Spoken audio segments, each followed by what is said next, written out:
Եթե Աստված մի օր թերթի համացանցը, ժողովրդի 99%-ը գեհեն կգնա միանգամից։ Դեռ այնքան ատելության խոսք կա այնտեղ, որ տեղ ու դադար չկա։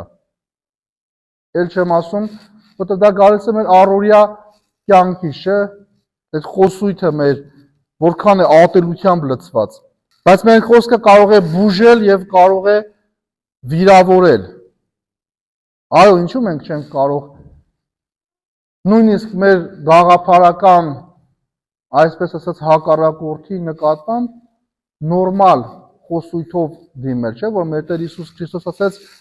«Օրհնիր քեզ անիծողին»։ Աղոթիր քո թշնամու համար։ Ասեց, եթե քո եղբորը հանիրավիկ ասես հիմար, գեհենի կենթարկվես։ Պատկերացնում եք,